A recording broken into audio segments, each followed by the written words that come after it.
कक्षा 10वीं में पढ़ने वाले मेरे प्यारे छात्रों, स्नेह स्कूल में आपका स्वागत है। आज हम पढ़ेंगे कबीर साखी। साखी शब्द साक्षी से बना है। साक्षी शब्द का अर्थ है गवाह। कबीर जी जब उपदेश देते थे, ये दोहों को बोलते थे इनको, तो वो लिखते नहीं थे। उनके शिष्य जो आसपास बैठे हुए उनके चेले होते थे, वो इन शब्दों के साक्षी रहे। इसी साक्षी शब्द से ये साखी शब्द बना। तो आज हम कबीर जी द्वारा रचित कुछ दोहे पढ़ेंगे जो आपके सिलेबस में साखी नाम से संकलित हैं। सबसे पहला है, ऐसी बाणी बोलिए मन का आपा खोए, अपना तन शीतल करे औरन को सुख होए। बाणी मतलब वचन। आप साथ के साथ अर्थ लिखते जाइए। बाणी वचन, या फिर बोली लिख सकते हो। आप इसको बोली लिख सकते हैं कि किसी के साथ जो भी बोलना है। ठीक है। मन का आपा, आपा यहाँ पर अहंकार से लिया गया है। अहम, अहंकार।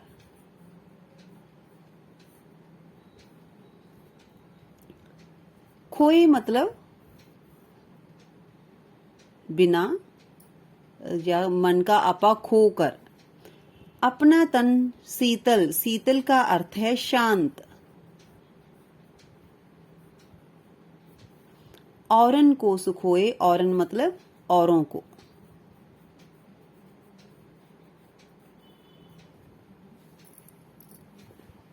कबीर जी कहते हैं, जब भी आपने किसी से कोई बात करनी है, दूसरों के साथ बात करनी है, तो आपकी बोली ऐसी होनी चाहिए जिसमें मन का अभिमान ना हो, अहंकार ना हो। तो अभिमान रहित बातें आपको करनी चाहिए, अभिमान रहित वाणी बोलनी चाहिए आपको।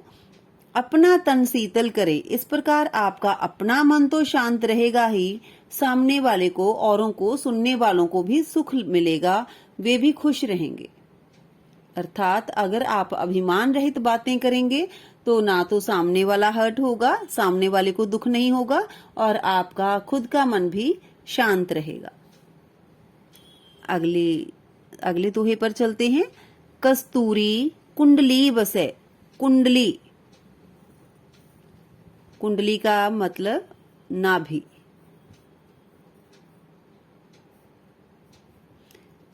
कस्तूरी कुंडली बसे, मृग ढूंढे बन माही। माही का अर्थ है में।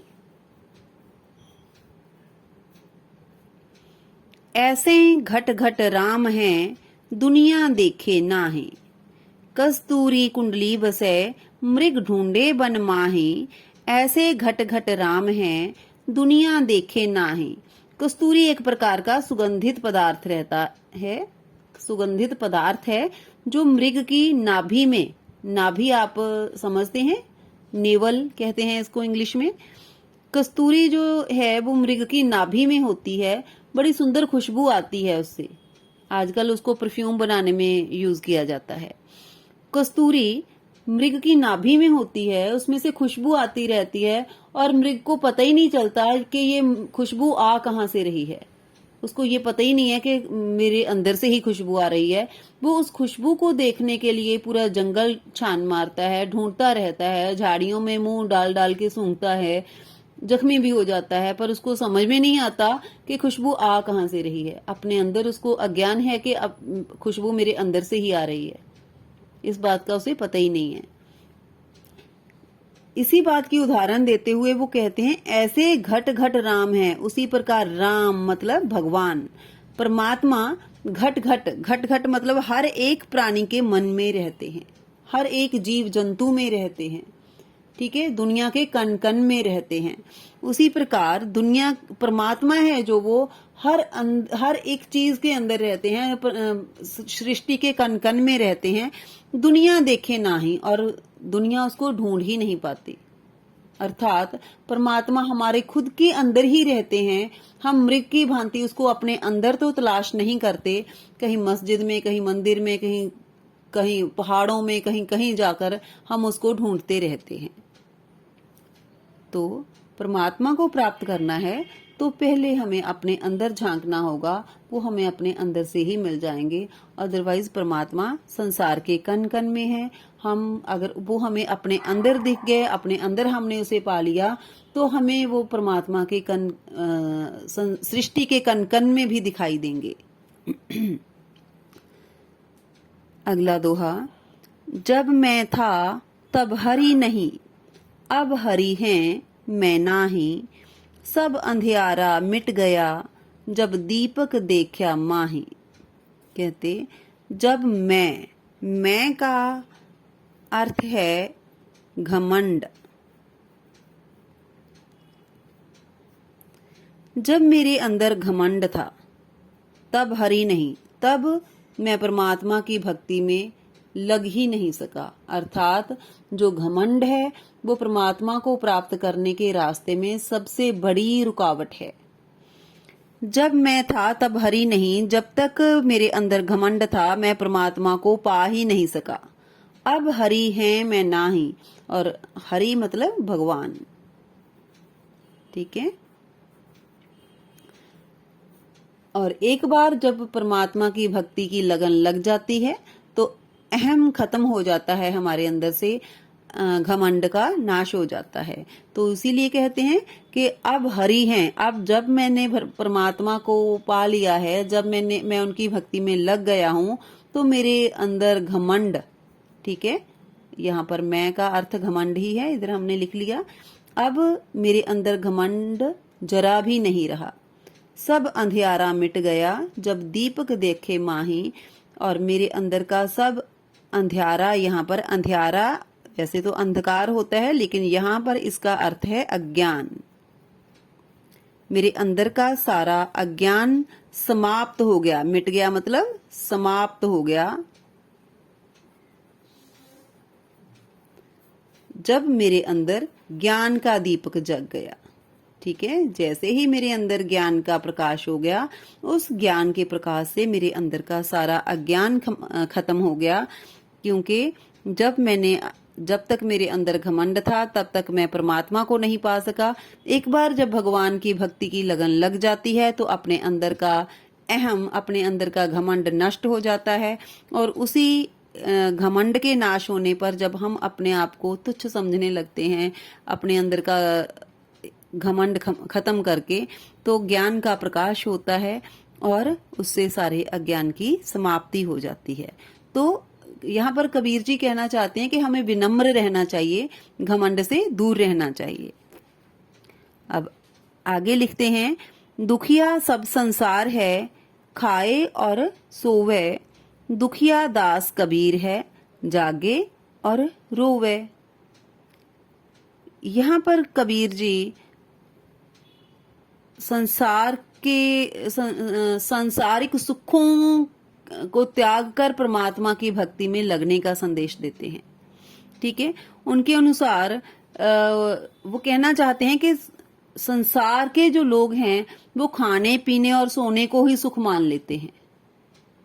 लोगों को लगता है कि हम अच्छा खा रहे हैं, आराम से सो रहे हैं, तो यही सुख है। तो यहाँ पर कबीर जी कहते हैं कि सारा संसार सुखी है। ठीक है। सुखिया मतलब सुखी, सारा संसार सुखी है, क्योंकि वो खा रहे हैं, सो रहे हैं, आराम से अपना जीवन बिता रहे हैं। उनको लगता है सुख केवल यही है, जबकि सुख है परमात्मा की भक्ति करके परमात्मा को पा लेना। ठीक है। इसीलिए कबीर जी कहते हैं, दुखिया दास कबीर है, जागे और रोवे। कबीर जी कहते हैं मैं तो बहुत दुखी हूँ, क्योंकि मुझे पता है कि मैं परमात्मा से बिछड़ा हुआ हूँ और मैंने परमात्मा को पाना है। जब तक वो मुझे नहीं मिल जाते तब तक मैं प्रयास करता रहूंगा, और इसी दुख में कि मैं उनसे बिछुड़ चुका हूँ, उनके वियोग में मैं दुखी हूँ, और उनके वियोग के कारण मैं रोता हूँ, नींद नहीं आती है। कहने का भाव है कि जिन्होंने परमात्मा को प्राप्त करना है, या फिर आपके खुद के लिए कि जिन्होंने अपने लक्ष्य को पाना है, जब तक उन्हें अपना लक्ष्य प्राप्त नहीं हो जाता तब तक उनको चैन की नींद नहीं आती और उनका मन व्याकुल रहता है अपने लक्ष्य को पाने के लिए। आगे है, बिरह भुवंगम तन बसै मंत्र लगे ना कोई, राम वियोगी ना जीवे जीवे ते बौरा होए। कहते हैं बिरह, बिरह का अर्थ है वियोग, बिरह वियोग। भुवंगम, भुवंग भुजंग से बना है जिसका अर्थ है सांप या फिर सर्प कह सकते हैं, साधारण भाषा में सांप ठीक है। मंत्र लगे ना कोई, मंत्र जादू मंत्र से पहले लोग इलाज करते थे पुराने समय में जब किसी को सांप डस लेता था, ठीक है। तो यहाँ पर कबीर जी कहते हैं कि अगर साधारण सांप किसी को कोई डस लेता है तो तंत्र मंत्र से इलाज हो जाता है, पर जिसको परमात्मा के वियोग रूपी सांप ने डस लिया, जिसको परमात्मा के वियोग रूपी सांप ने डस लिया, उसके ऊपर कोई मंत्र काम नहीं करता। राम वियोगी ना जीवे, जिसको पता है, जिसको ये एहसास है कि मैं अपने राम से, अपने भगवान से बिछुड़ चुका हूं, उनसे मेरा वियोग हो चुका है, वो जी ही नहीं पाता, वो जीवित ही नहीं रह पाता। उनसे बिछुड़कर, उनसे, उनके वियोग में वो जी ही नहीं पाता। अगर जीवित रहता भी है तो पगला जाता है। वो असल में वो पगलाता नहीं है, वो परमात्मा को पाने के लिए प्रयास करता रहता है और संसार को लगता है कि ये पागल हो गया है। साधारण आम लोगों को लगता है कि वो पागल हो गया। बौरा मतलब पगला आ जाना।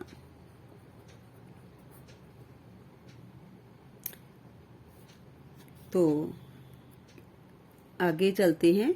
निंदक नेड़ा राखिए, निंदक मतलब निंदा करने वाला, निंदा करने वाला। नेड़ा समीप, पास। निंदक नेड़ा राखिए आंगन कुटी बंधाए। जो व्यक्ति आपकी निंदा करते हैं, आपको आपके दोष बताते हैं, उनको अपने पास ही रखना चाहिए या फिर खुद ही उनके आसपास रहना चाहिए, ठीक है। आंगन कुटी बंधाए, इतने उनको अपने समीप रखो, उनको इतने अपने पास रखो, हो सके तो उनको अपने आंगन में ही कुटिया बना के दे दो, आंगन में ही, अब मतलब अपने घर के पास ही रखो, अपने घर के अंदर ही बसा लो। क्यों बसा लो, क्यों उनकी कुटिया अपने ही आंगन में बनवा लो? क्योंकि बिन साबुन पानी बिना, वो बिना साबुन के, बिना पानी के, निर्मल, निर्मल होता है साफ। स्वभाव मतलब आपके स्वभाव को या फिर चरित्र को, क्योंकि वो आपके चरित्र को बिना साबुन और पानी के ही साफ कर देते हैं। वो आपको आपके दोष बताते जाएंगे। अगर आप उसको अपने आसपास ही रखेंगे और उनके बताए हुए दोषों को साथ ही साथ आप अपने अंदर से सुधारते जाओगे, उनके ऊपर काम करोगे, तो आपका चरित्र, आपका स्वभाव बिना साबुन और पानी के साफ हो जाता है। तो जो लोग आपको आपकी गलतियां बताते हैं उनसे दूर नहीं भागना चाहिए, उनके आसपास ही रहना चाहिए।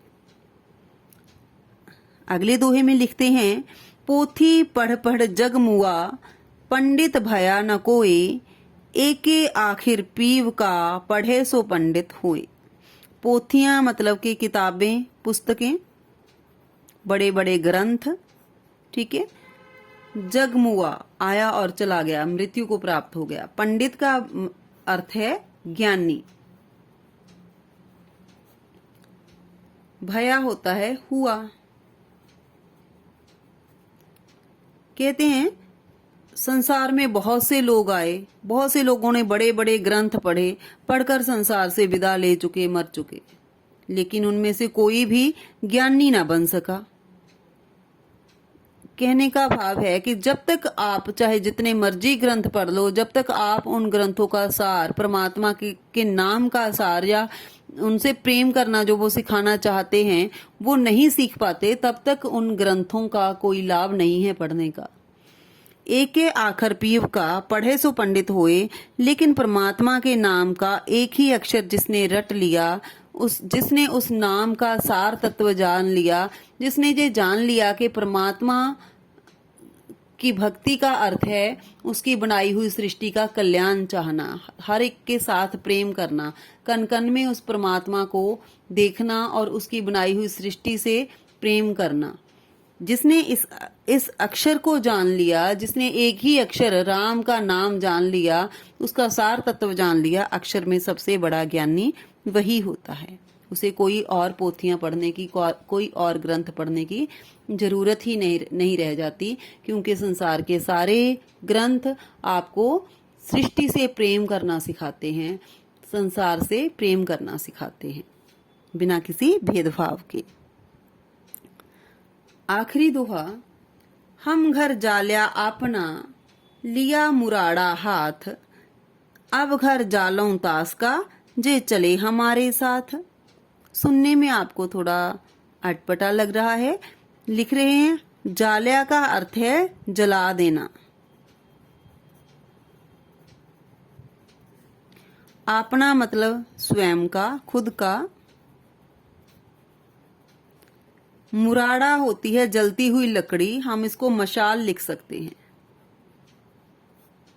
ठीक है, लकड़ी, जिन लकड़ियों से हम आग जलाते हैं, उन, और आग लगी हुई मतलब जहां से लकड़ियां जल रही हैं वहीं से एक लकड़ी उठा लो, उसको मुराड़ा कहते हैं। कहते कि हम घर जाल्या आपना, लिया मुराड़ा हाथ, हमने अपना घर जला लिया है और अब जलती हुई लकड़ी मेरे हाथ में है। अब घर जालूं तास का, तास मतलब उसका, जे चले हमारे साथ, जो हमारा साथ देंगे, अब उसका घर जलाऊंगा। तो सुनने में थोड़ा सा अटपटा लग रहा है, लेकिन गहन अर्थ है इसका। कबीर जी कहते हैं कि मैंने अपना मोह माया रूपी घर जला दिया है। जो चीजें, जो सांसारिक पदार्थ मुझे मोह रूपी बंधन में बांधते हैं, ठीक है, जो चीजें मुझे जगत कल्याण के कार्य नहीं करने देते, जो परमात्मा की भक्ति में मेरा रुकावट बनते हैं, मैंने उनका त्याग कर दिया है, मतलब मोह माया छोड़ दिया है मैंने। लिया मुराड़ा हाथ, अब मेरे हाथ में जलती हुई लकड़ी है, अर्थात ज्ञान की मशाल है। ठीक है, अब घर जालूं तास का, अब मैं उसके मोह माया रूपी पदार्थों का अंत कर दूंगा, उस व्यक्ति के अंदर से मोह रूपी अज्ञानता का मैं नाश कर दूंगा, उसको जला दूंगा। जो मेरे साथ चलेंगे, जो इसी पथ पर मेरे साथी बनना चाहते हैं, परमात्मा की प्राप्ति के लिए, जगत के कल्याण के लिए जो मेरे साथी बनना चाहते हैं, अब मैं उसकी मोह माया का अंत करूंगा। मैंने अपने अंदर से मोह माया का अंत कर दिया, लोभ का अंत कर दिया। ठीक है, तो अब मैं उन लोगों के लोभ का, उन लोगों के मोह का अंत करूंगा जो मेरे साथी बनेंगे इसी मार्ग पर चलने के लिए। तो बच्चों, ये था हमारा कबीर जी की साखियां। आशा है कि आप सबको समझ में आएगा। फिर से मिलेंगे अपनी एक नई वीडियो के साथ, तब तक के लिए अलविदा।